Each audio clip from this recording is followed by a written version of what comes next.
J. The pair sat quietly in the tree while another group of people passed below. When they were gone, Honey Bear asked, "Are you happy living in the forest?"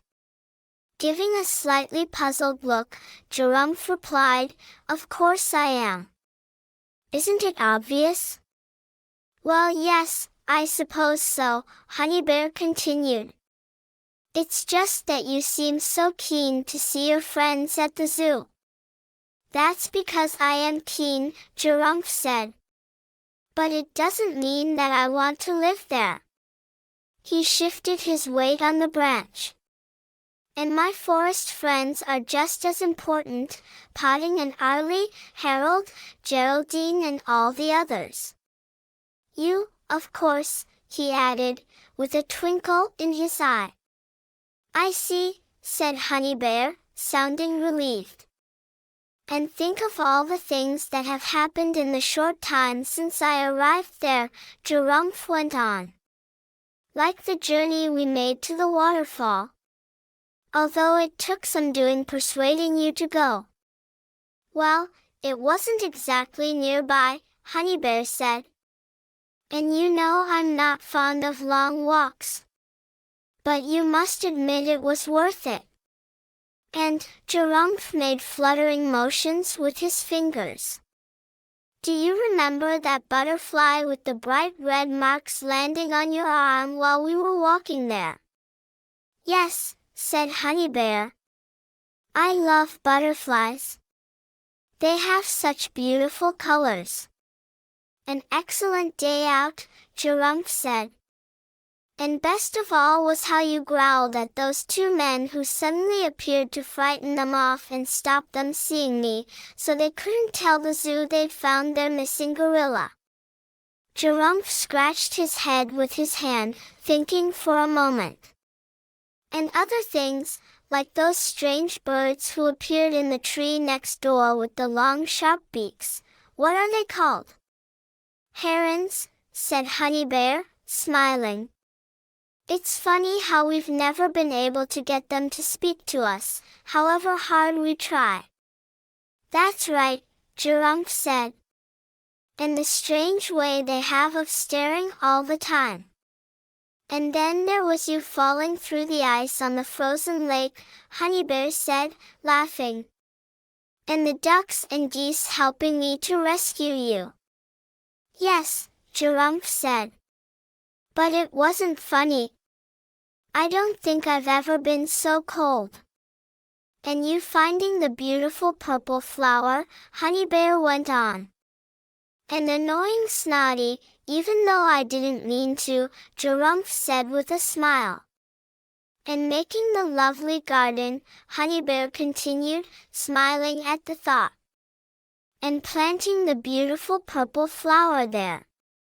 And how we had to stop the squirrels digging it up because they'd buried their winter store of nuts just where we'd planted it. And Potting not wanting to bring me his special berries because you'd been chasing the animals and jurumphing at them." "He should have known I was only playing," Jurumf said. "I didn't mean any harm." "I know that," said Honey Bear. "But it took the other animals a little while to find out what you were like. You have to remember, none of us had ever seen a gorilla before." For a few moments they both sat in silence. "You know," Honey Bear told her friend, "it's good to talk about the things we've done like this. It brings it all back. It sort of makes it real again." "That's called a memory," Jurumf said. "And the more things we do, the more memories we will have." "Yes, I can see that," said Honey Bear. "And so," Jurumf said, "when you think of all the good times we've had in the forest, there's no way I would want to go back to living at the zoo. To start with, there's not a lot going on. All I did during the day there was sit in my enclosure, eat, talk to the nearby animals, try to amuse myself making faces at the zoo visitors passing by, move about a bit or sometimes use the branches they'd put there for me to climb on." He raised his sad brown eyes. "But that's about it. Pretty boring, really." "Yes," said Honey Bear. "I see what you mean. But what's most important of all," Jurump said, suddenly rather serious, "is that I've found my freedom in the forest, and that's a really big thing and something I didn't have at the zoo." The morning became the afternoon. Honey Bear and Jurump were still sitting in the tree waiting. "How long do you think Jip will be?" Honey Bear wondered, looking out through the branches in the direction of the zoo. "I don't know," said Jurump.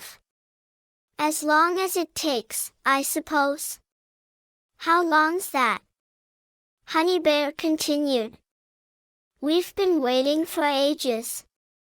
Jurump was just about to answer when the jay alighted on a nearby branch. "It's all set," Jip told them. "I spoke to Osmond the giraffe. They'll be keeping an eye out for you." As daylight faded, the two animals watched the moon rise into the darkness, a slice of light in the sky shining with a silvery beam. "Isn't the moon pretty?" Honey Bear said. "I know we see it in the forest, but here, without the trees all around, it just seems so much bigger." "And brighter," Jurump said, nodding his head. "It looks much brighter." "When shall we start out for the zoo?" Honey Bear asked. "I think we should give it a little while longer," Jurump said. "Once the zoo closes, it becomes very quiet, and the longer we leave it the quieter it will be." "There's one thing that worries me," said Honey Bear. "What if a keeper sees you and tries to take you back to the zoo?" "Well, I'll just have to make sure that doesn't happen," Jurump said, turning away from the moon and looking at Honey Bear with his sad brown eyes. "What you need to remember is that this is an adventure, and all the best adventures have little bits of all sorts of things in them." "Like what?" asked Honey Bear. "Like being daring and doing unexpected things," Jurump said.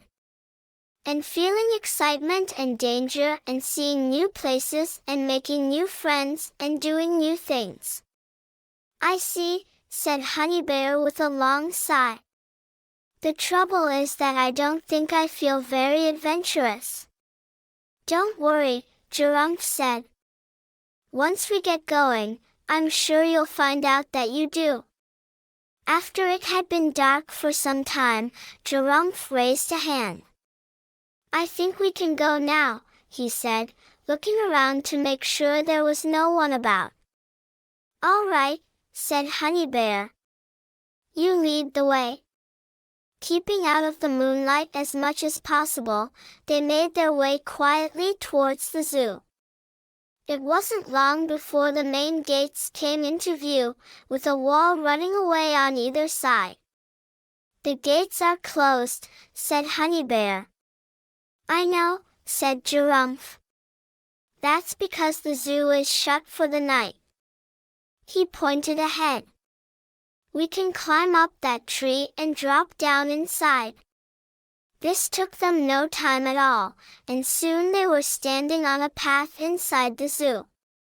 Honey Bear looked all around, but the moon had gone behind a cloud and she could see almost nothing in the darkness.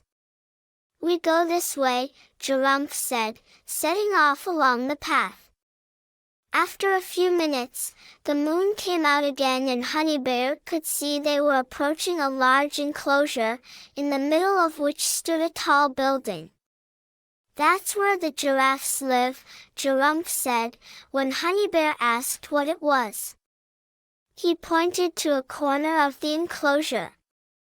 "We can climb in over there." Soon, they were inside and made their way towards the tall building. As they were approaching, a head on the end of a very, very long neck poked out. Now that she was up close, Honey Bear couldn't get over how tall the giraffe was. "This is Osmond," Giraffe said, introducing him to Honey Bear. "Osmond, this is my friend Honey Bear,"